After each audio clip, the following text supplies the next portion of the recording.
पहले पहले वो बोलता है कि बचपन में आप बहुत बीमार रहे, तो ठीक है, क्योंकि बचपन में तो सभी बीमार है, इसलिए किसी को ये बोल देना कि बचपन में आप बहुत बीमार रहेंगे तो ये श्योर है कि ऐसी बात नहीं निकलेगी। गलत मतलब ज्योतिष लोग अपना इंप्रेशन जमाने के लिए पहले बोल देते हैं कि बचपन में आप बहुत बीमार है, बचपन में लोग सभी बीमार है। आखिर बचपन में लोग ज्यादा बीमार रहते हैं क्यों, और क्या वो वास्तव में बीमार है? ये दो चीज पहले हम विचार करके बच्चा जब छोटा होता है तो उसकी जीवनी शक्ति प्रबल होती है, मजबूत। पहली बात उसको बहुत दिन रहना है जल्दी।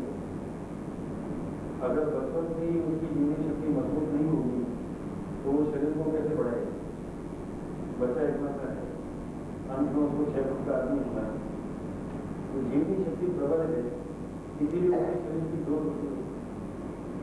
जैसे जैसे ग्रोथ होकर के पूरी उसकी ग्रोथ हो जाती है, उसको हाइट आ जाती है, उसके बाद जीवनी शक्ति का एक काम कम हो जाता है। जब वो एक काम कम हो जाता है तब वही जीवनी शक्ति उस शरीर को उस रास्ते पर ले जाती है जिससे कि उसके द्वारा रिप्रोडक्शन होता है, माने उसके द्वारा उसकी संतान उत्पन्न होती है, उस रास्ते पर ले जाती है। जब अधेड़ अवस्था आती है तब जीवनी शक्ति स्वयं क्षीण होने लगती है, उसका काम भी कम हो जाता है, उसकी जरूरत भी कम हो जाती है।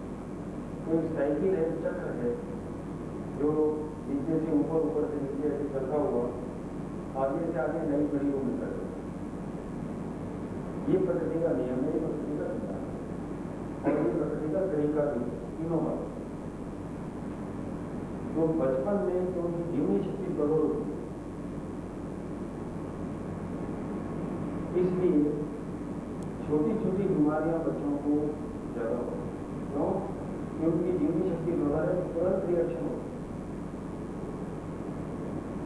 थोड़ी सर्दी होगी बच्चे को थोड़ा कोई इन्फेक्शन हो गया या तो बच्चे को डायरिया होगा या नीडल निकल आए, कुछ ना पूछिए करके बच्चों को किसी भी ज्यादा होती है कि वास्तव में उनकी जीवनी शक्ति प्रबल होती है, काफी मजबूत होती है, और ये मजबूत जीवनी शक्ति हर मामूली से मामूली समस्या को तुरंत बढ़ा के करा देती है। लोग ये बोलते हैं कि बच्चे की इम्यूनिटी कमजोर होती है, इसलिए बच्चा बीमार होता है। इम्यूनिटी कमजोर नहीं होती है, इम्यूनिटी प्रबल होती है, ज्यादा मजबूत होती है, और ज्यादा मजबूत होने के कारण कोई भी इंफेक्शन, कोई भी प्रॉब्लम, कुछ भी होने से तुरंत उसकी प्रतिक्रिया होती है, और वो प्रतिक्रिया हम लोगों को मिल जाती है। उदाहरण के लिए कभी गले में टॉन्सिल हो जाना, कभी मामूली बुखार हो जाना, कभी सर्दी हो जाना, नीजल निकल आना, स्किन पर इरप्शन प्रोसेस पे निकल आना, थोड़े बुंसी हो जाना, ये सारी जो चीज़ें हैं ये बच्चों को ज़्यादा इसलिए होती है कि उनकी इम्यूनिटी ज़्यादा स्ट्रॉन्ग है। कोई भी शब्दों ने आक्रमण किया तुरंत रिएक्ट करते हैं, और रिएक्ट करने का परिणाम हमको एक्यूट डिजीज के रूप में नजर आता है। यानी क्वेश्चन जिसमें बहुत अच्छा करने की जगह है, इसलिए मैं चाहता हूँ कोई क्वेश्चन होने आने के एक तरफ कह रहे हैं बच्चों की जीवनी शक्ति प्रबल होती है, इससे बीमारी ज्यादा होती है, और वही जब वही अवस्था में बोले भैया रजिस्ट्रेशन पावर कमजोर हो गया, इससे हमारे हजम नहीं हुआ। ये प्रश्न बहुत इम्पोर्टेंट है। क्या है कि अपने डिवीजन ज्यादा बीमारियों का रोग रहता है, एक एक्यूट डिजीज, दूसरी क्रॉनिक डिजीज, दो तरह की बीमारियों का हम लोगों ने किया। उस समय हम लोगों ने ये निर्धारित किया था कि एक्यूट डिजीजेस वास्तव में शरीर की वो प्रतिक्रिया है जो शरीर में होना है, और एक्यूट डिजीजेस को दबा देने से, उनको बराबर दबाते रहने से अंत में वही जाकर के क्रॉनिक डिजीज में कन्वर्ट होती है। याद है आपको? ये बात याद है? तो अब क्या हुआ कि एक्यूट डिजीज को एक प्रक्रिया है हमारे ऊपर एक आक्रमण हुआ, हम उसका मुकाबला करें। उन आक्रमणों को बार बार दबाया जाए, इम्यूनिटी को और कमजोर कर देते हैं, तब वो जाकर के दबी हुई एक्टिव डिजीजेज अल्टीमेटली जीर्ण रोग बनते हैं। तो तीव्र रोग एक्टिव डिजीज और जीर्ण रोग क्रोनिक। ये जो दूसरा पार्ट है, ये दूसरा पार्ट पहले पार्ट को दबाने का पड़ेगा। आप देखेंगे कि कुछ लोग ऐसे होते हैं जिनकी बीमारियां बचपन में दवाई नहीं है, उनको छोटी मोटी खटपट कभी हो जाती है। ये बात मैं कई बार रिपीट कर चुका हूँ कि अगर कोई आदमी बोले कि मेरे को 20 वर्ष से कभी बुखार नहीं हुआ, तो ये समझना कि उसका सिस्टम ठीक हो गया। उसको हम ये नहीं मान सकते हैं कि वो एक्स्ट्रा ऑर्डिनरी हेल्दी आदमी, ऐसा मैं नहीं मानता, क्योंकि ऐसा होगा। इतना हम लोग जिस वातावरण में रहते हैं वो वातावरण इतना अशुद्ध है, इतनी उसमें कुछ जहाँ पर प्रॉब्लम है, उसकी प्रतिक्रिया हमारे शरीर पर नहीं होती है। तो या तो कोई बहुत एक्स्ट्रा ऑर्डिनरी कोई आदमी है, या फिर उसका इम्यूनिटी सिस्टम डेड हो, जो कोई प्रतिक्रिया ही नहीं करता है। कितना भी शोर हो, नए आदमी को क्या चलता है, होता है। कितनी भी लाइट फ्लैश करती हो, अंधे को क्या चलता है, फ्लैश करती है। लेकिन आंख वाले के सामने लाइट फ्लैश करेगी तो एक बार तो आंखें बंद होगी। सुनने वाले के सामने बहुत ज्यादा शोर होगा तो कुछ करेगा, ये प्रतिक्रिया तो उचित है। पर अगर बिल्कुल ढीठ सिस्टम हो गया तो करता ही नहीं है, तब गलत। तो बच्चों का सिस्टम मेजोरिटी 99.99% प्रॉब्लम, उसकी इम्यूनिटी हुई इंटैक्ट। इसलिए छोटी छोटी ये प्रॉब्लम बच्चों को होती है। जो कमजोर बच्चा है वो ज्यादा बीमार होता है, जो कमजोर बच्चा रहता है वो ज्यादा बीमार होता है। कमजोर का क्या मतलब है? क्या दुबला पतला कमजोर है, खूब मोटा ताजा है वो हेल्दी है, ये बात नहीं। बल्कि मजबूत वो है जिसकी इम्यूनिटी मजबूत है, मजबूत वो है जिसकी जिम्मी शक्ति मजबूत है।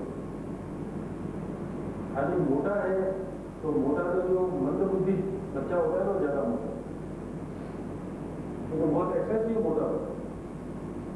जो मेंटली हैंडीकैप चिल्ड्रन होते हैं वो ज्यादा मोटे होते हैं,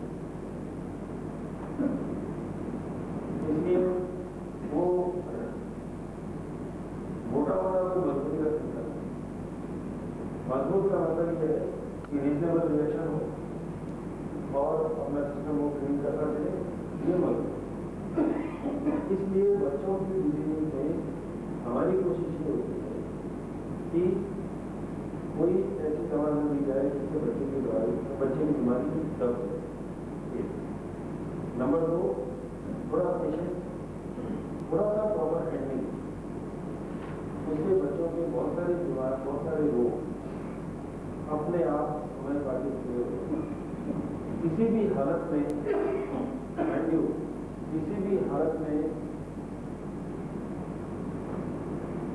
जितना उसका पीरियड है उससे पहले बच्चा ठीक नहीं होता है, या नहीं होता। मान लीजिए एक बच्चे को फ्लू है, बुखार हो गया, मीजल्स हो, उसकी साइकिल, उसका टाइम है 2-4 दिन, 5 दिन, 7 दिन, जो भी उसकी साइकिल है वो रहेगी। आप दवाई देने से क्या कर सकते हैं? दवाई के एक काम कर सकते हैं, टेम्परेचर कम कर, टेम्परेचर लो कर दे सकते हैं। वो टेम्परेचर लो कर देने से बच्चा हेल्दी हो जाएगा, ये बात नहीं, बड़ा कंफर्टेबल है। वो कंफर्ट भी किसको है? आपको है, बच्चे के लिए कोई फर्क नहीं।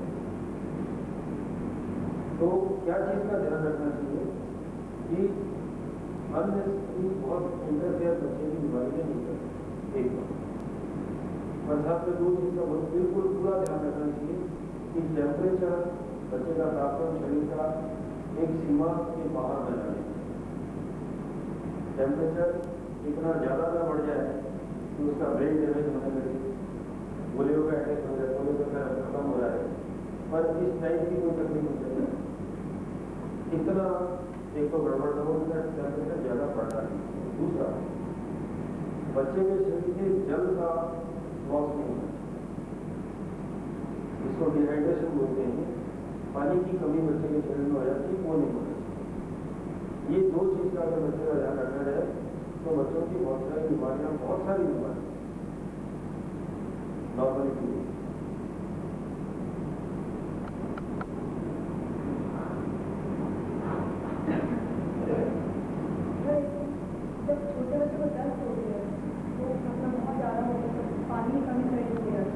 उसमें पानी की कमी हो जाती है, बच्चे को दस्त हो जाते हैं या उल्टी होने लगती है, कभी कभी दोनों एक साथ हो जाते हैं, तो उसमें पानी की बहुत कमी हो जाती है।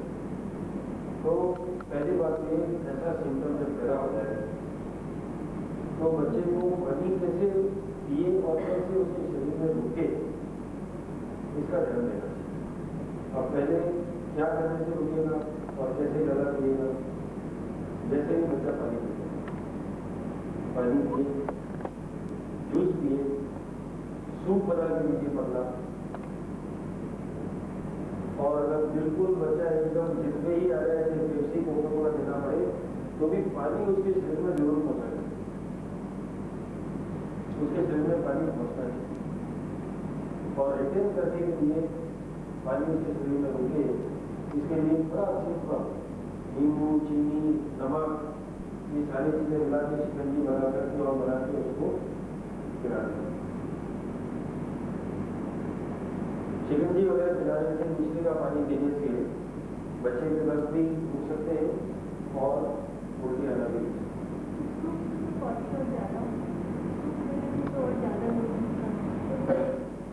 पॉटी की चिंता नहीं है, पानी निकलने की चिंता है। पॉटी में पानी नहीं निकलना चाहिए। अगर पॉटी में पानी निकल रहा है तब जिससे पानी उसको पूरा मिले, पानी सूप बनाने का बोलते हैं, सूप में पॉटी होती है, ठीक बात है, लेकिन सूप बनाइए पतला, इसमें सब्जी बहुत कम हो। अगर सब्जी कम होगी तो पॉटी नहीं पड़ती, और गाढ़ा सूप बनाने में ज़्यादा सब्जी होगी तो पॉटी पड़ती। लेकिन ये डिहाइड्रेशन भी हो गया। और टेम्परेचर भी ये क्या है, टेम्परेचर को कंट्रोल करने के लिए अल्टीमेटली क्या है, टेम्परेचर मैंने शरीर गर्म हो गया, जो गर्म हो गया, गर्म होता है कौन, क्योंकि उस दौरान में शरीर एक काम कर रहा है, जो शत्रु भीतर घुस गया है उससे लड़ के उसको जला रहा है, उसको जलाने के लिए टेम्परेचर बढ़ा होगा।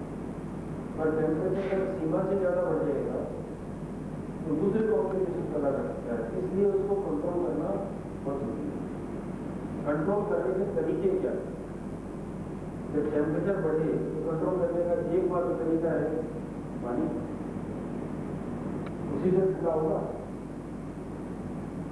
वो पानी शरीर पर से गर्मी मिलकर प्योरफाइड होना चाहिए, या वो पानी शरीर में से गर्मी खींच लेना चाहिए। इसके लिए 3 तरीके काम करेंगे। पहला तरीका है पट्टियां लगाना, गीले कपड़े की पट्टी, एक तो पेड़ों पर, अगर नाभि से नीचे यहाँ तक जाओ के ऊपर जितने भी बच्चे की जगह मिलती हो उसमें पर नाभि से लेकर पेड़ों तक पट्टी लगा। कभी कभी ऐसी पट्टी चारों तरफ भी लपेटे, ऐसे गोल लपेटे, उसके ऊपर कोई प्लास्टिक वगैरह लगा दीजिए, या कोई प्लास्टिक भी नहीं लगाइए बल्कि कोई कपड़ा वगैरह लपेट दीजिए, जिससे कि उसको हवा लगे।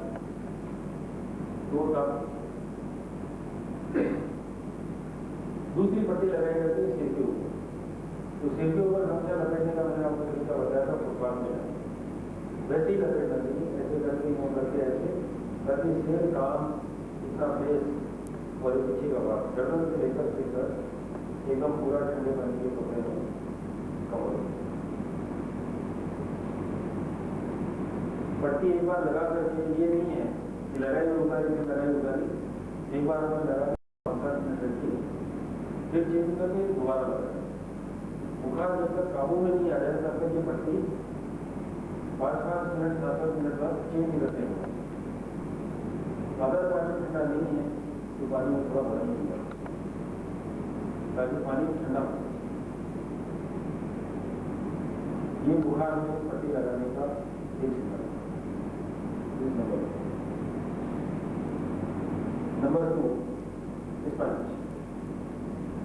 पूरे शरीर को ठंडे पानी में कपड़ा भिगा के उससे पहुंचा, ये स्पंज। इसका तरीका मैंने आपको वीडियो में बताया था, आप बोले तो मैं रिपीट कर दूँ, जरूरत नहीं है। किसी को ध्यान में नहीं हो तो बोलिए, मेरे ख्याल में सबको ध्यान में है। ये है कि एक एक अंग को करना चाहिए और बाकी और नीचे से ऊपर की तरफ दिखते हुए लाना चाहिए। पैरों से शुरू करिए, पैरों से यहाँ तक आ जाए तो यहाँ हाथों में कर लीजिए, हाथों के बाद पीठ, फिर पेट, फिर चेहरा और अंत में बच्चे को थोड़ा ऊपर खिसका कर, किसी को भी ऊपर खिसका कर उसके ऊपर सिर पर पानी डाल के नीचे बाल्टी वाल्टी को रख दीजिए, ताकि पानी सिर पे डाल के ऊपर से बाद में नीला करके फिर पाओ। ये दूसरी दो। तो टेम्परेचर बहुत ही बढ़ने लगे, मान लीजिए 104.5 हो गया, ऐसा टेम्परेचर बन जाए तो हम लोग, मैं तो ये काम और करता हूँ और लोग भी करते हैं, अगर नहीं करता उसकी बात नहीं है, बर्फ देने जाती है उस बर्फ को फोड़ लेते हैं, फोड़ने के लिए छोटे छोटे टुकड़े हो जाते हैं। तो कितने से जो टुकड़े हो जाते हैं वो बच्चे को मुंह में दे देते हैं, एक एक टुकड़ा मुंह में देते जाते हैं। वो छोटे छोटे टुकड़े दे देंगे और बीच बीच में बर्फ का पानी कटोरे में जिसमें रखा है थोड़ा पानी उधर रखा है, वो भी चम्मच से पिलाते हैं, उसे चम्मच से जरूर खाओ।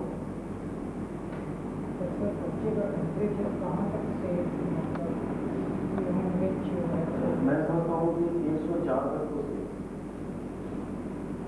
और 104 से 103.5 के ऊपर जाने पर पट्टी वगैरह लगाना शुरू कर देना चाहिए। डॉक्टर लोग जैसे कहते हैं 100 के ऊपर जाने से मतलब पानी देने के लिए 101 पीने का पानी तो जरूर देना चाहिए। नहीं मीन्स सर पर पानी डालने के लिए 102 पर मेरे घर में 102 पर 104 के ऊपर जाए तो बहुत मशक हो जाना चाहिए, और तब तो फिर बड़ा बड़ा पूछने को दे देना चाहिए। अच्छा, ये क्रोसिन वगैरह नहीं देना चाहिए? बस वही बात है, क्रोसिन वगैरह हम लोग इसलिए देना चाहते हैं जो बीमारी को दबा दे। हम दबाना नहीं चाहते, हम चाहते हैं कि बच्चा अपने शारीरिक प्रतिक्रिया से खतरे की सीमा तक न जाए और आगे के लिए उसकी जो इम्यूनिटी और जीवनी शक्ति है वो बढ़े। इसलिए क्रोसिन, कैल्शियम वगैरह सब नहीं देना। अच्छा सर, फीवर जैसे फीवर होता है तो कोई जरूरी नहीं हो फ्लू के लिए ही हुआ हो, ब्रोंकाइटिस या इस तरह कोई वजह से हो सकता है, तो उस समय टाइम देना जरूरी है। हाँ, दे सकते हैं, उससे उनको ठंडा का ज़्यादा नहीं मिलेगा। कुछ नहीं। हाई टेम्परेचर में आइस वगैरह देने से कोई गला खराब हो जाए या ब्रोंकाइटिस होना कुछ नहीं। ऑलरेडी टेम्परेचर इतना ज़्यादा है कि ब्रोंकिया तक जाने तक वो पानी काफी गर्म हो जाए। देने का तरीका जो मैंने आपको बताया, एकदम छोटे छोटे टुकड़े करके मुंह में ऐसे देते हैं जैसे कोई टॉफी बच्चे उसके नहीं है, ऐसा मुंह में दिया सूखा है थोड़ी देर में, फिर वो खत्म हो जाएगा, दूसरा दीजिए। बीच में जो पिघला बर्फ पिघला हुआ ठंडा पानी है वो भी दीजिए, नो प्रॉब्लम। बुखार हो तो डॉक्टर को खाने को लेकर कोई बहुत चिंता करने की जरूरत नहीं होती है, मामूली बात है, होता है।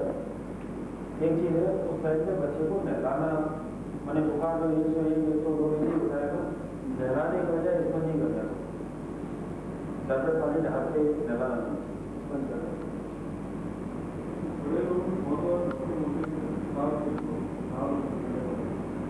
हाँ, डाउन तो हो जाता है, और नहाने का कोई बुरी बात नहीं है, उसकी प्रतिक्रिया बता सकते हैं। लेकिन मैं ये पसंद करता हूँ कि बुखार वगैरह होने पर नहाने के बजाय स्पंज करना ज़्यादा। वो स्पंज आप लोग बाथरूम में अपने हाथ से भी कर सकते हैं। वो उस प्रकार उस टाइप के स्पंज में शरीर ढक के रखने की जरूरत नहीं, अपने बाल्टी में पानी लेकर के अपने स्पंज कर लीजिए।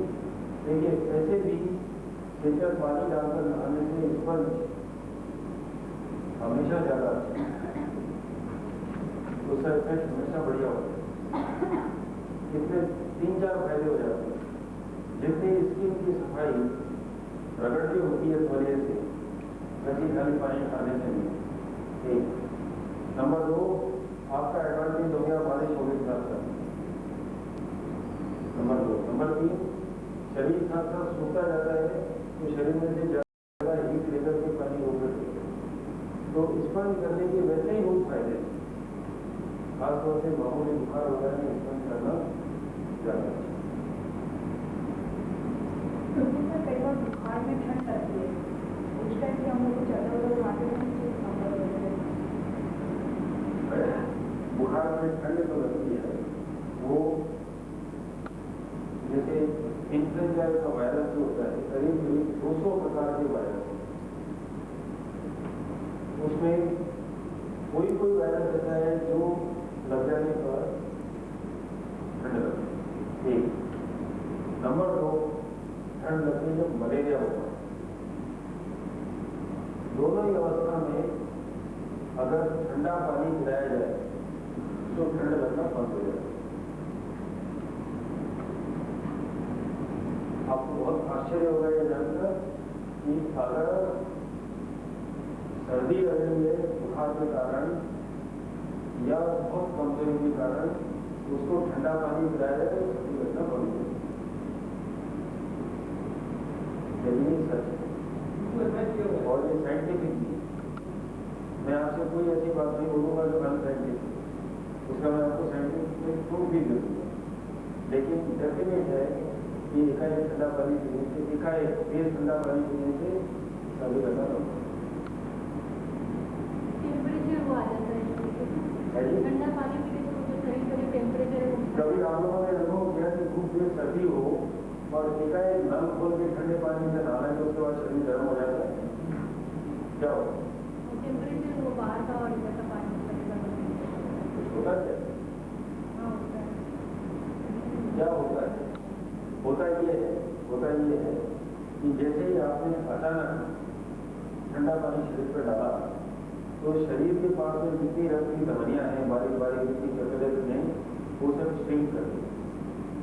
श्रिंक करने से रक्त एक साथ शरीर के भीतर की तरफ पहुंच जाता है, सब अंदर की तरफ आता है। लेकिन उसको वापस तुरंत आना है, अगर वो नहीं आएगा तो उन शरीर के उन अंगों को कुछ देर के लिए ऑक्सीजन नहीं मिलेगी, वो हो नहीं सकता, इसलिए उसको वापस तुरंत आना है। तो एक बार भाग गया फिर तुरंत जब आएगा तो शरीर के भीतर का जो ज़्यादा तेज गर्म है वो रक्त बाहर आता है, उसी से तुरंत चमड़ी में करनी है। ठीक है ना? अब क्या होता है कि जब हम अचानक बाहर सर्दी रह गई तो सर्दी कहाँ लगती है? चमड़ी पर लगती है, भीतर ठंड नहीं लगती है, क्योंकि सेंसेशन की जो जगह वो चमड़ी पर नहीं, भीतर में कोई सेंसेशन की जगह नहीं। सेंसेशन, महसूस, अनुभव जो अपने टच फील करने का, मैं इनको यहाँ पर फील करता हूँ तो पता लगता है। अगर इनका पेट काट के भीतर कुछ भी बढ़ा दो तो कुछ पता नहीं, क्योंकि वहाँ सेंसेशन नहीं। तो ये जो सेंसेशन है ये चमड़ी पर ठंड लगने से महसूस। अब क्या हुआ कि अचानक ठंडा पानी पिया, तो अचानक ठंडा पानी पीने से जो क्रिया शरीर पर ठंडा पानी डालने से चमड़ी के पास होती है वो क्रिया बेहतर होती है, यानी वहां का डिस्पेयर होता है, पाता है, पाते कहाँ जाएगा? चमड़ी पर। तो चमड़ी पर एकदम गर्म खून आ जाता है, भीतर का पानी पिया और भीतर बड़ी ठंडा है, लेकिन वो रक्त दौड़कर चमड़ी की तरफ आता है तो चमड़ी पर ठंड लगना बंद हो जाता है। बहुत सा पर ऐसा होता है, देखा है। मेरे पिताजी को लेकर के मैं 72 वर्ष की उम्र में उठक बन गया। दक्षिण भारत की दूर करते करते उठक बन पहुंचते उनको बहुत ठंड लगने लगी, जो इतनी ठंड लगने लगी कि दादा ने उनको उड़ा के सुधा दिया। मैं कहीं बाहर गया हुआ था, उड़ा के सुधा दिया, रजाई डाल दी, 2 कपड़ डाल। मैं लौट के आया, बोले बहुत ठंड लगी, एकदम काम रहा है सभी। अच्छा, दूसरे से 1 गिलास पानी निकाला और उनको पिला दिया, 10 मिनट में बोलने। ये तो 72 वर्ष की उम्र के आदमी में बात है। तो ये आजमाया हुआ है और इसका साइंटिफिक क्लियर रीजन है, क्लियर साइंटिफिक रीजन कि जैसे ही ठंडा पानी भीतर गया, जाने के साथ ही पेट और आंखों में जो रक्त है वो खून बाहर निकल वहाँ की सिकुड़ जाती है। सिकुड़ने के बाद उनको पुश कर देती है, पुश करके जो शरीर की तरफ आता है, चमड़ी की तरफ, तो चमड़ी में ठंड लगता है। तो यही चीज बुखार के बारे में है। तेज बुखार हो, तेज बुखार के टाइम में, तेज बुखार में बुखार के टाइम में जब ठंड लगने लगती है तो 10 तरीका ये ठंडा पानी, ये मेरा अच्छा ठंडा पानी पिला दीजिए। हम लोगों के बचपन में शायद उन्होंने भी देखा होगा, विचार में देखा होगा, और भी जो 50 से ज़्यादा उम्र के लोगों ने देखा होगा, मलेरिया फैला जाता है। शरद चंद्र का कोई उपन्यास उठाकर आप देख लीजिए, कोई कहानी देख लीजिए, एक शब्द आपको जरूर मिलेगा मलेरिया, और कोई मिलेगा नहीं मलेरिया। बहुत मलेरिया फैलता था, ऐसे फैलता था कि पूरा गांव के गांव एक परिवार के 6 से 6 मलेरिया में थे। और होता करता बरसात यही सावन, भादो, आसो और कार्तिक 4 महीने किसी में हुआ। ये हालत हो जाती थी कि खेत में अनाज खाए, काटने वाले मालिक को घर में खाते सबको मलेरिया। और उसको मिटाने के लिए गवर्नमेंट की लेवल पर मोहल्लों में आकर के पुराने इंजेक्शन लगाए जाते थे एंड मास्क, कोई बचने न पाए, जितने भी ये सबको लगा हुआ। लोग घर छोड़ के बाहर जाते थे, डॉक्टर आ गया, इंजेक्शन लगे, घर छोड़ के बाहर जाते, ऊपर जाके लगवा दो, इतना हो गया। स्कूलों में बच्चों को वहाँ पे पीरियड की गोली होती थी, सबको एक लाइन में खड़ा करके एक आदमी मैंने हेडमास्टर था, आगे गोली लेकर और कुछ होकर कपड़ा लीजिए, गोली मुँह में डालो, पानी पियो, सीधा। इस तरह से कुमार की स्कूलों में आता है। उस बुखार में सर्दी लगती है, बुखार में रोज शाम को 4 बजे 4 बजे सर्दी लगेगी बुखार। उस सर्दी को कोई तरीका नहीं जानते हैं कि अमीर से बच्चे को क्या मालूम, लेकिन अभी देखा गया है कि उस सर्दी को भी अगर ठंडा पानी पिलाते हैं, मलेरिया बहुत कम हो गया, होटल खत्म नहीं हुआ, अभी भी हो जाता ठंडा पानी पिलाने सर्दी। हो गया था, that has come back with a vengeance. It is coming back with a vengeance. You are right. क्या होता है कि अब वो जो मॉस्किटो है वो पुनः से इम्यून हो गया, तो जो मलेरिया का वायरस था वो वायरस अब उस पर पुनः का कोई असर नहीं होता है। क्यों? जो पुनः को उसने विजय कर दिया, उसका भीतर का कॉन्स्टिट्यूशन चेंज हो गया और पुनः में उसको कोई इफेक्ट नहीं। यही प्रॉब्लम है बहुत सारे दूसरी बीमारी में। क्रोसिन आपने नाम किया, क्रोसिन इंडिया में भी धुले से दिखती है, विरोध होने का बहन हो, बच्चों को पसंद नहीं।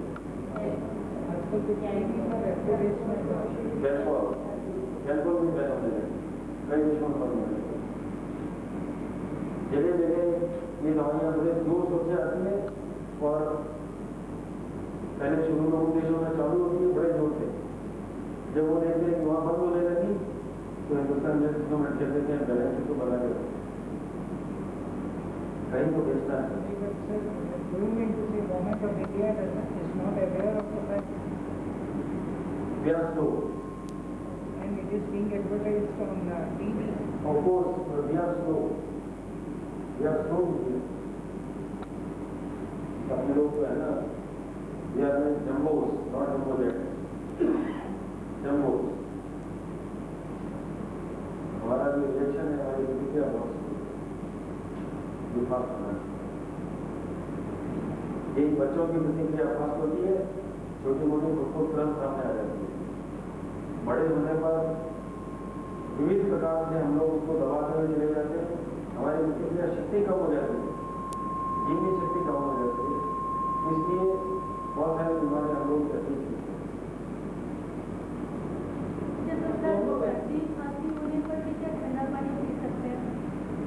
ठंडा मतलब बहुत ठंडा वाली खांसी वांसी हो तो बहुत ठंडा पानी है, लेकिन पानी तो पीना ही चाहिए। पानी तो फ्रिज का जो वाटर होता है, फ्रिज वाटर, वो भी बॉटल बच्चे पी लेते हैं, वो पी सकते हैं। उतना कभी कभी फ्रिज का पानी बहुत ठंडा होता है, इतना ठंडा नहीं होता, लेकिन आज के दौरान बच्चों को खाने के लिए क्या चाहिए? बुखार में खाना बच्चों को क्या मिला, अगर बच्चे की खाने की इच्छा नहीं तो कुछ बने, तो अगर खाने की इच्छा उसकी हो तो फल, कोई फलों का जूस, और बहुत ही बच्चा अगर जिद करे तो एकदम हल्की चीज़ है, संदेश, नहीं तो थोड़ा दलिया, ऐसी भी चीज़ दोनों लाइफ में बहुत ज़्यादा ठंडा पानी, बहुत ज़्यादा ठंडा पानी का नुकसान तो नहीं। बहुत ज़्यादा ठंडा पानी चाहिए, 10 डिग्री सेंटीग्रेड तक का पानी चाहिए। अब एकदम 4 डिग्री सेंटीग्रेड का जो पानी फ्रीज में से बॉटल रात भर की रखी हुई है, तो कोई मात्रा नहीं है, मैं नहीं ज़्यादा ठंडा बता रहा हूँ आपको, वो रात भर की बॉटल अगर फ्रीज में रखी वो पानी बहुत ठंडा होता है। इतना ठंडा पानी तो जैसे अति उष्ण के लिए मना है, ऐसे ही अति शीतल के लिए भी मना है, सम होना चाहिए, समझे होना चाहिए।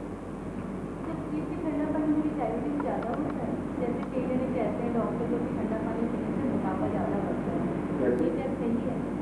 पानी में तो कैलोरी होती नहीं, है, पानी में तो नहीं होती है, लेकिन जो पानी फ्रिज में अपन रखते हैं और ठंडा हो जाता है, उस पानी में क्या होता है? उसकी तो कैलोरी और कम हो जाती है, वो बढ़ेगी, पी सकते हैं, कोई प्रॉब्लम नहीं होती। मोटापा चलेगा। क्या पता, कई जगह तो कहते हैं फ्रिज से ठंडा पानी नहीं पीना। शायद ऐसा होगा कि ठंडा पानी पीने से पाचन शक्ति बढ़ जाती है, तो पॉसिबल है क्या? ठंडा पानी पीने से पाचन शक्ति बढ़ सकती है, उससे खाया हुआ ज़्यादा अच्छा हजम होता है, इससे मोटापा बढ़ सकता है, तो कम खाएंगे तो अपने आप कम बढ़ेगा। ये कोई बात नहीं है, पानी में तो कोई कैलोरीज होती नहीं, पानी तो 0 कैलोरीज है, उससे कैसे मोटापा बढ़ेगा? बल्कि पानी ज़्यादा पीने से पानी के इवोपरेशन में, उसके कंजम्पशन में कुछ कैलोरीज और खर्च हुई। पानी ज़्यादा पीने से पानी को निकालने में, पानी जो निकलता है वो शरीर की हीट लेके निकल सकता है, तो और कैलोरी कम हो सकती है। पानी से कैलोरी बढ़ेगी कैसे, मोटा कैसे होगा? ये तो मेरी समझ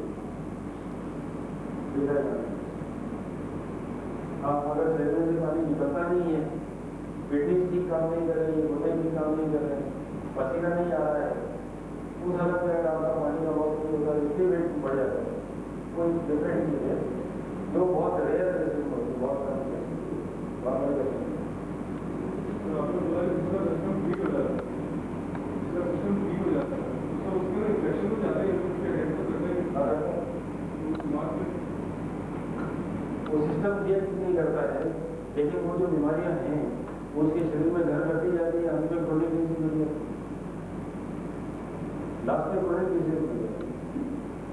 फिर तो वो उसको ले जाने की तैयारी करते हैं, रिएक्शन क्या करेगी इसका तो पता नहीं है। तो अपने लोग जैसे जूस वगैरह पीते हो, फ्रिज में ठंडा करके पी सकते हैं। हाँ, आजकल तो पहले सूप गर्म हुआ करता था, आजकल तो कोल्ड सूप, चिल्ड सूप भी आ रहा है, ठंडा सूप भी हो गया। आप लोगों को आश्चर्य होगा, मैंने जर्मनी में देखा एक बार, रात को खाना खा करके बाहर निकल के आप सकते हैं, वहाँ तो बिना ओवरकोट के रात को बाहर निकलेगा, पानी हल्की हल्की बर्फ भी गिर रही है, वहाँ बर्फ गिर रही है, तो देखता हूँ फैमिली की फैमिली आ रही है और आइसक्रीम पार्लर खुला हुआ है, इतनी रात को, इतनी ठंड में, रात को 9 बजे बाद आइसक्रीम पार्लर चलता है। हिल स्टेशन में आइसक्रीम का मजा आता है। तो बच्चे आते और सब निकल निकल के आइसक्रीम पार्लर में घुस रहे हैं और उसके खूब आइसक्रीम मजे से खा रहे हैं। और उसके पोते चलो तो कीड़ा निकल जाएगा। हाँ, तो बच्चों के लिए भी उतना ही लागू है कि स्पंज करके अगर ठीक से कमर वगैरह बढ़ा के सुधार दिया जाए तो पसीना अच्छा निकल जाएगा। सीधा सा कारण है कि आपने स्पंज किया, स्पंज करने से जो स्किन के पोर सारे खुल गए एक बार, और यहाँ का जो रंग था वो भीतर भाग गया। जब वो लौट के आएगा तो चमड़ी को गर्मी लगेगी तो पसीना निकल आएगा। सिंपल।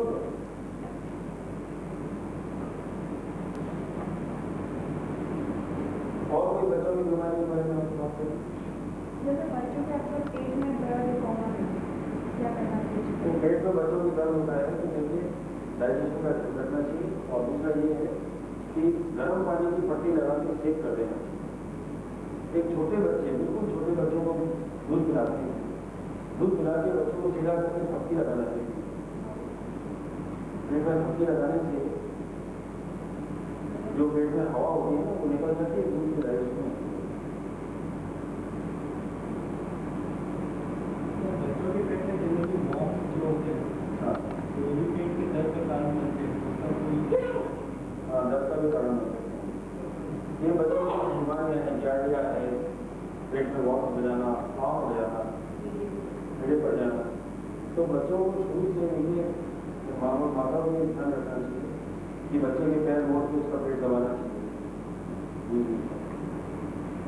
ऐसे पैर मोड़ के पेट दबाना चाहिए, जिससे कि पेट की भी कुछ एक्सरसाइज होती है।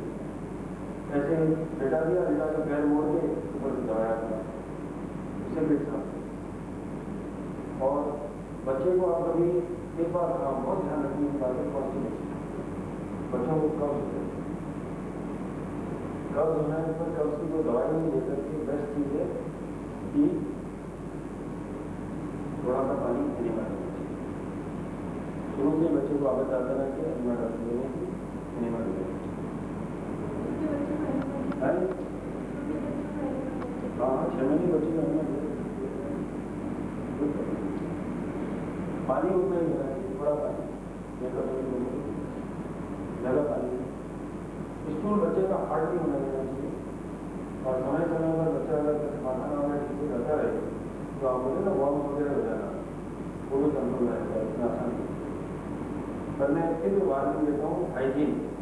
तो बच्चों का नाखून खाने की आदत, गंदे हाथ से बच्चे का खाना, और ये सब चीज़ें अचानक बड़े प्यार से बाहर से लोग आते हैं, बच्चा छोटा है, 10 दिन का, 15 दिन का, 8 दिन का, 1 दिन का, 2 दिन का बच्चा है, बाहर से लोग आ रहे हैं, गोद में दे दिए, ये सब बचाना।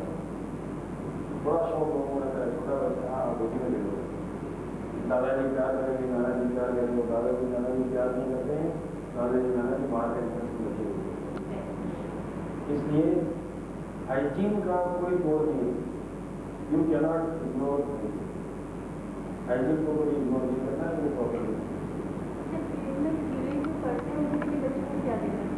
वो पेट में कीड़े इसलिए पड़ते हैं ना, पहली बात तो कोई इन्फेक्शन भी आता है, पानी में आते हैं, खाने में आते हैं, किसी भी चीज़ में आते हैं। अच्छा, और वो पनपते क्यों है? पनपते हैं जब पेट में कॉन्स्टिपेशन, इसलिए पनपते। अगर कॉन्स्टिपेशन नहीं होगा तो मामूली हालत में कीड़े कीड़े चले भी जाएंगे तो अपने आप रास्ते ठीक हो जाएंगे, तो जाएंगे नहीं। कॉन्स्टिपेशन होने से उस दिनों को पनपने का मौका है। तो बच्चे को कब्ज नहीं होने देना चाहिए। बहुत छोटी उम्र में बच्चा 3 महीने का हो तब से ऐसी चीज़ें बच्चे को देना शुरू कर रहे हैं, जैसे पालक का रस, पालक का रस निकाल दिया थोड़ा बच्चे को, वो 3 महीने की एज में देना शुरू कर। कोई सब्जी का रस है, पालक का रस है, कई बार बच्चों को दूध हजम नहीं होता, तो बड़ा आसान तरीका है, डायरिया होता है, बच्चों को दूध हजम नहीं होता, उसके लिए 1 चम्मच में नींबू का रस निकाल के वो उसमें 2-4 बूंद दूध मिला के या आधा जूस आधा दूध मिला करके वो पिला के ऊपर से दूध पिला देना। ये आसान तरीके बताऊंगा कि 1 चम्मच लिया बड़ा सा, उसमें आधा चम्मच नींबू का रस, आधा चम्मच पानी, दूध, आधा चम्मच दूध है, हाँ फट जाएगा, वो मिला करके और ऊपर से दूध पिला देना चाहिए, बॉटल में लगे तो दूध लगा देगा। अरे नहीं, बिना फटे दूध हजम ही नहीं होता है, आप क्या बात कर रहे हो? दूध आप जितना भी पीते हैं वो फटता है तभी हजम होता है, नहीं तो हजम नहीं होता है। आपको पेट में कितना जबरदस्त एसिड है, पेट में कितना एसिड है, एसिड जितना दूध मिलेगा तो क्या होगा? तो फटेगा ही, बिना फटे दूध कभी हजम नहीं होता है, वो तो फटने वाला है। डायरिया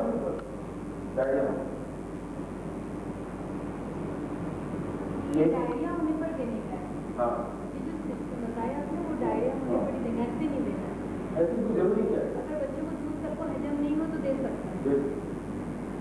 बच्चों को बड़ों को भी दे सकते हैं, बड़ों को भी जरूरी हो एक संतरा गिरा करके ऊपर से दूध पिला दो, एक चम्मच नींबू का रस पिला देंगे ऊपर से दूध पिला दो।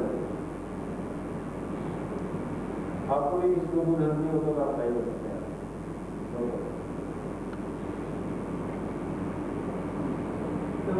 अभी आपने जो कहा कि बाहर से कोई चीज आया है आपके बच्चे को गोदी में मिले, उसको पहले हाथ पाँव धोने का हाथ पाँव धोना चाहिए, मुँह धोना चाहिए, ऐसा करके भी बच्चे का कराना चाहिए। जैसे अचानक आकर के बच्चे को हाथ में नहीं दिया, वो मैं तो कोई बच्चे को हाथ में नहीं देता, कोई भी आप हाथ में कर गोदी नहीं, मैं तो नहीं देता, बाहर से आया मुँह पकड़ करना 50 चीज करी बच्चे को ठीक है, बच्चा छोटा है, उसको स्कूल ठीक से रखना। हाइजीन का कोई तोड़ नहीं है, मैं आपको बार बार रिपीट कर रहा हूँ कि hygiene we do not ignore, we should not ignore hygiene का बहुत ध्यान। छोटे बच्चों से राहत आता है, एक तो काफी परेशानी होती है दोनों से, और प्लस उन लोगों को राहत आने का आपके जो दोनों चल था उसमें सब कुछ सडन पीरियड उसमें में दांत आएंगे, दांत आने के टाइम में क्योंकि दांतों को बनाने में कैल्शियम खर्च होता है, इसलिए शरीर में कैल्शियम की कमी हो जाती है। वैसे शरीर उस टाइम में कैल्शियम बढ़ाता नहीं जाता है, लेकिन फिर भी कमी हो सकती है। अगर ऐसा हो तो कुछ ऐसी चीज़ें बच्चों को देना चाहिए जिसमें कैल्शियम होता है, जैसे पालक का रस आपको होता है, पालक का रस दिया जाएगा तो कैल्शियम, दलिया वगैरह दे सकते हैं। ये हॉर्लिक्स सब बेकार है, तो उनको दलिया ही और कुछ नहीं है, हॉर्लिक्स दलिया के अलावा कुछ नहीं, दलिया में आपने दूध मिलाया तो हॉर्लिक्स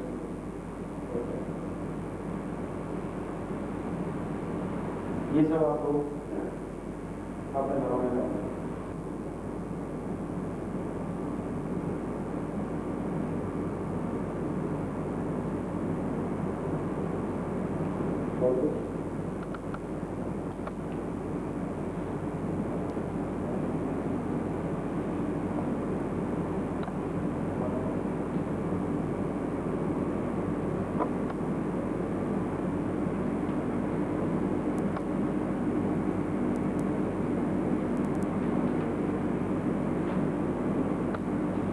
बच्चों का जो हाइट कम भी रह जाता है उसके लिए क्या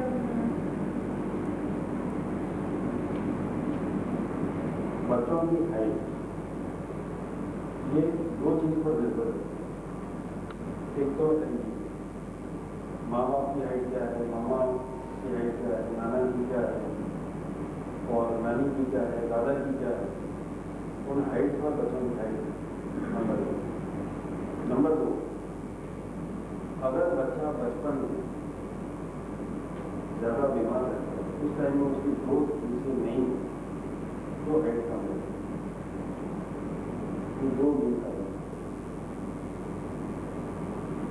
तो इसके लिए हेरिडिटी का अगर कोई है तो आप कुछ नहीं, और अदरवाइज अगर बच्चे की हेल्थ का साधारण ध्यान रखा जाएगा तो उसकी जो ग्रोथ होना है वो अब कोई चाहे कि मैं उसको लंबा कर दूँ तो इससे लंबा करने का जैसे योगा से हो जाता है,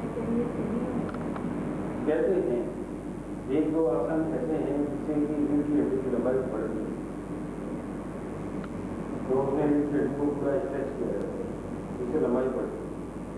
लेकिन उस सब के परिणाम कोई बहुत ऐसे 100% या बहुत आत्मा से किए गए हों ऐसे नहीं। हाइट बढ़ सकती है पर सब कुछ डिपेंड करता है हेल्थ अच्छी है।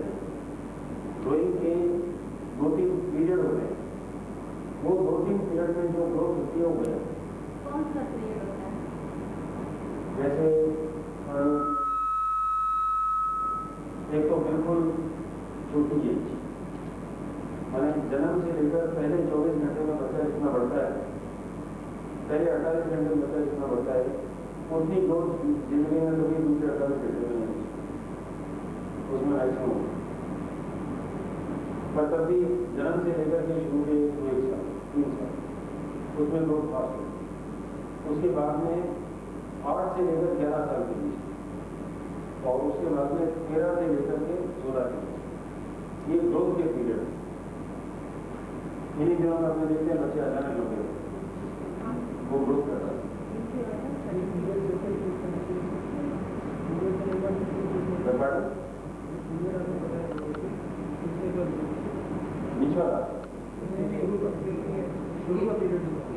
शुरू का पीरियड बिगिनिंग टू 3 years, फिर 8 to 11 और फिर 13 to 16। ये 3 ऐसे पीरियड होते हैं जिसमें बच्चे की ग्रोथ फास्ट। आसन आसन कौन सा है आसन बताओ, हाइट बढ़ाने के लिए कोई आसन ना पता तो बोलते हैं रस्ते से झूलना कीजिए, रस्ते से झूलना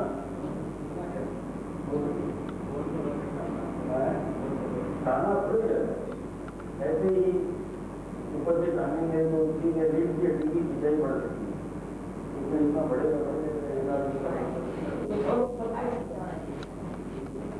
ये तो कोई नहीं करते। मैंने कहा हेरिडिटी पर डिपेंड करता है, आपके पिताजी लंबे हैं, आपकी माँ लंबी है, आप लंबे हो जाएंगे। कई बार माँ लंबी होती है, मामा लंबे होते हैं, तो भी लोग लंबे हो जाते हैं, ऐसा होता है। पर ऐसे भी केस हैं कि दादी बहुत छीनी थी, किसी के 4 बच्चे होंगे, 4 में से 3 खूब लंबे हो गए, 1 बिल्कुल छोटा हो गया, ऐसा भी ये हेरिडिटी के इफेक्ट है।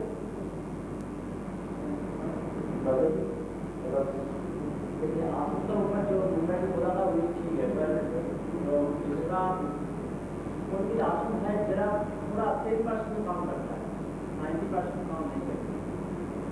जैसा है पद्मासन, हाँ उसके साथ साथ अर्धे चंद्रासन मेन है, जो स्पाइनल कॉर्ड है उसका एक्सटेंशन और फ्लेक्शन एक्सटेंशन का यही आसन का ऊपर डिपेंड करता है। जो ये ज़्यादा होगा बस थोड़ा बहुत बढ़ेगा, बस ज़्यादा ऐसा नहीं।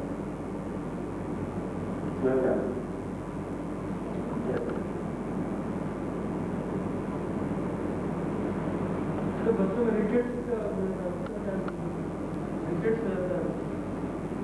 तो विटामिन डी की कमी से होते हैं, धूप वगैरह लगाना चाहिए। तो देखिए जो बातें सबके लिए लागू है उनके लिए भी लागू, बच्चों की स्पेशल बातें थी वो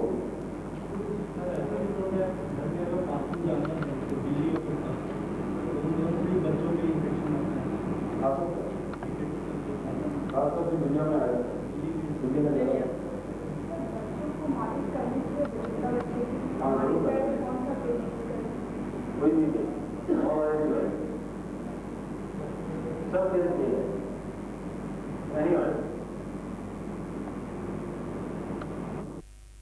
स्पेशल तेल बना के देते हैं, उसका फायदा बैलेंस शीट को होता है, बच्चे में नहीं खा सकते। मैं बोलता हूँ बिना तेल की भी मालिश की जाए, पाउडर लगा के मालिश कर देते हैं, वो भी खराब नहीं, लेकिन तेल लगा के मालिश करिए सब ठीक है। और सब तेल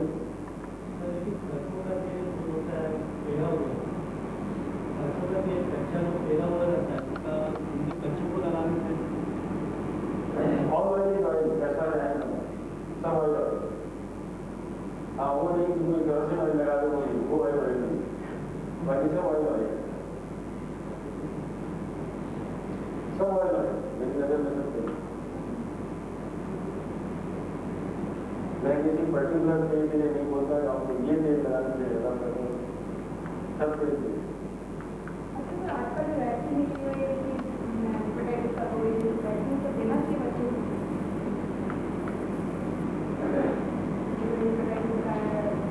बहुत इम्पोर्टेंट क्वेश्चन है, बच्चों को वैक्सीन देना चाहिए। देखिए ऐसा है कि वैक्सीन लगा देनी चाहिए, हालांकि प्राकृतिक चिकित्सा के क्षेत्र में लोग वैक्सीन का साधारण तौर पर लोग हम लोग से लोग, लेकिन साइंटिफिकली स्पीकिंग वैक्सीन लगाना चाहिए। वैक्सीन की जो प्रतिक्रिया होगी, कई बार वैक्सीन लगाने से बाहर आ जाता है, उसका ट्रीटमेंट या उसका कंट्रोल नेचुरल वे से करना चाहिए, एक बात।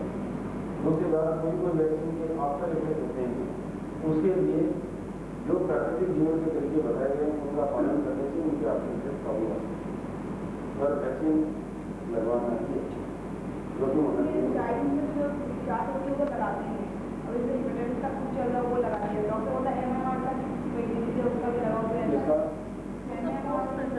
शुरू से एक कोर्स रहता है ना, वो तो वो अलग चीज़ शुरू में होती है। वो है ना पोलियो प्लस वो पूरा हो गया, वो हो गया। अभी हेपेटाइटिस का भी लगा लेना ही अच्छा है, लगा लेना चाहिए, वो जाने से भी हेपेटाइटिस। लेकिन मीजल्स मीजल का अभी नया निकला है, लेकिन उसके लिए तो बहुत सारे डॉक्टर भी मना करते हैं, मत करेंगे, मैं भी मना करता हूँ। क्यों कि मीजल एक ऐसी चीज़ है जो समय बाद में अपने आप निकल जाती है, अपने आप खत्म नहीं हो जाएगी, उसका कोई घातक परिणाम नहीं हो सकता। और जो तरीका मैंने आपको बताया, मीजल निकलने लगे वो एक लड़की पट्टी लगा के चेहरे पर दाने की मिलेगा, आराम से 10 दिन 8 दिन 15 दिन जो उसका टाइम लगने लगे खत्म हो जाएगा। एक जो बहुत जरूरी है, आप क्या करते हैं इंजेक्शन लगा करके